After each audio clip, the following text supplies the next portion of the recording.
যেতিয়া মনটো দুখী হৈ যায় তেতিয়া এইবোৰ কথা সদায় মনত ৰাখিব। স্বৰ্গত সকলো বস্তু আছে কিন্তু মৃত্যু নাই। এই পৃথিৱীখনত সকলো বস্তু আছে কিন্তু শান্তি ক'তো নাই। মানুহৰ লগত সকলো বস্তু আছে কিন্তু ধৈৰ্য কাৰো নাই। কমি সকলোতে আছে, কোনো এটা বস্তু পাৰফেক্ট নহয়। সকলোৰে লগত ভাল গুণো আছে আৰু বেয়া গুণো আছে। যদি কাৰোবাৰ ভাল গুণ দেখা পায় তেন্তে মনটোক কেমেৰা বনাই লওক। তেওঁৰ ভাল গুণবোৰ আপোনাৰ নিজৰ কৰি লওক। আনৰ পৰা শিকিবলৈ চেষ্টা কৰক। মই সকলো জানো, এইটো ধাৰণাই আপোনাক কুৱাত পৰা ভেকুলীটো বনাই দিব। যদি জীৱনটো শান্তিকৈ জীয়াব বিচাৰিছে তেতিয়াহ'লে এইটো মনত ৰাখক। ক'বলৈ যদি জিভাখন পাইছোঁ তো শুনিবলৈ কাণখনক ব্যৱহাৰ কৰক। এইটো সঁচা কথা যে আমি ভাল হ'ব নহয়, বাছ ভাল দেখিব আৰু ভালকৈ ক'ব চেষ্টা কৰোঁ। আৰু এই দেখাটোৱেই আমাৰ দুখৰ আচল কাৰণ হয়।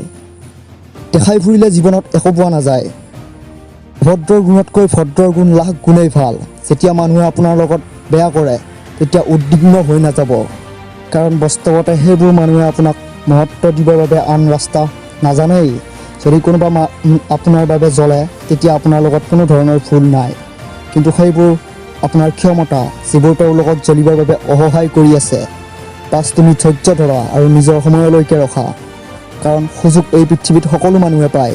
যেতিয়া পুখুৰীত পানীৰে ভৰি থাকে তেতিয়া মাছে পৰুৱাবোৰক খায়, আৰু যেতিয়া পুখুৰীত পানী নোহোৱা হৈ যায় তেতিয়া পৰুৱাবোৰে মাছক খায়।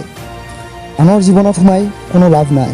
বিশ্বাস কৰক, আপোনাৰ জীৱনত এনেকুৱা বহুত বস্তু আছে যিবোৰ আপোনাৰ বাট চাই আছে যে আপোনাৰ জীৱনত সোমাওক। আনক সহাতকৈ ভাল এইটোৱেই যে নিজৰ ওপৰত সহায় কৰক। মনত অহংকাৰৰ ঔষধ নালাগিব। মানুহে ভালকৈ কয় যে জীৱনটো একেবাৰেই পোৱা যায়।